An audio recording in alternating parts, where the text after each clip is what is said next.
urip ing alam donya kuwi minangkane mampir ngombe.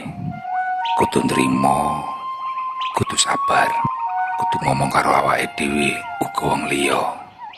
Sifat atigang, atigung, atiguna ora bakal menangke lakon.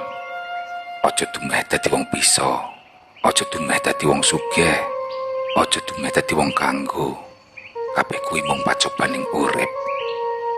Balung bisa ajur, bondo bisa entek. Wong bagus ora salawase, wong ayu ora sak suwene.